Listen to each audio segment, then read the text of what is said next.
আসসালামু আলাইকুম রহমতুল্লাহি ওয়া বারাকাতুহু। আমাদের জীবনে যে দৈনন্দিন ৫ ওয়াক্ত নামাজ আছে, ৫ ওয়াক্ত নামাজ যে আমাদের জীবনে কত গুরুত্বপূর্ণ এটা যদি আমরা জানতাম তাহলে জীবনে আমরা ৫ ওয়াক্ত নামাজ ছাড়তাম না। তাহলে আমরা একটা ঘটনা শুনে আসি। কাহিনীটি সবাই মনোযোগ দিয়ে শুনবেন। হযরত জিবরাইল আলাইহিস সালামকে আল্লাহ যখন সৃষ্টি করলেন, তো জিবরাইল আলাইহিস সালাম আল্লাহকে জিজ্ঞাসা করলেন, আল্লাহ আপনি কিসে বেশি খুশি হন? তারপর আল্লাহ তাআলা উত্তরে বললেন, আমি খুশি হই যখন আমার বান্দা আমাকে সিজদা করে।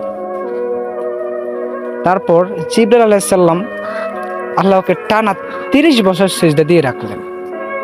সিজদা দেওয়ার পরে উনি মনে মনে এরাদা করতেছে যে আমার থেকে মনে এত লম্বা কেউ সিজদা দেয়নি, আল্লাহ মনে আমার উপরে বেশি খুশি হবেন।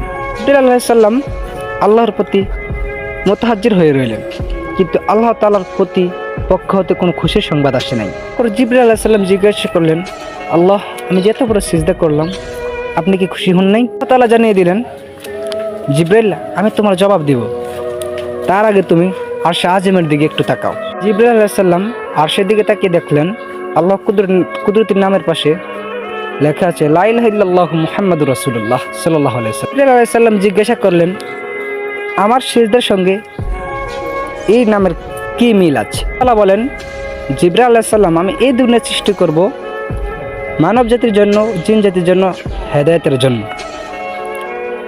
তো এখানে লক্ষ লক্ষ নবী রাসূল পাঠিয়েছি, সর্বশেষ নবী পাঠাবো, ওই নবীর উম্মতের উপর ৫ ওয়াক্ত নামাজ ফরজ করাবো, আর প্রতি ৫ ওয়াক্ত নামাজে ১৭টা করে রাকাত ফরজ করব আমার জন্য। প্রত্যেকটা রাকাতের মধ্যে ২টি করে সেজদা হবে, আর দুটি সেজদার মধ্যে নবীর উম্মত পাঠ করবে সুবহানা রাব্বিয়াল আলা। জিবরাইল তুমি মনে রেখো, আমার ওই নবীর উম্মত যখন পাঠ করবে সুবহানা রাব্বিয়াল আলা বলে ডাক দিবে, জিবরাইল তুমি ৩০,০০০ বছর সিজদা করে যে সওয়াব পেয়েছো, যে নেকি পেয়েছো, আমার নবীর মাহবুব বান্দা সুবহানা রাব্বিল আলার এই নেকিটা তোমার ৩০,০০০ বছরের চেয়েও ৪০,০০০ গুণ বেশি নেকি দেখে দিব। সুবহানাল্লাহ। মুসা আলাইহিস সালাম কেঁদেছেন, আল্লাহ আমাকে ওই নবীর উম্মত বানিয়ে দাও। এক সিজদায় জিবরাইল আলাইহিস সালাম ৩০,০০০ বছরের নেকি নিয়ে গেল।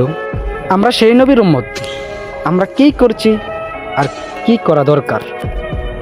আল্লাহ আমাদেরকে ৫ ওয়াক্ত নামাজ পড়ার তৌফিক দিন। এই ভিডিওটা সবার কাছে শেয়ার করে দেবেন, যেন জানতে পারে, শিখতে পারে, বুঝতে পারে। আসসালামু আলাইকুম ওয়া রাহমাতুল্লাহ।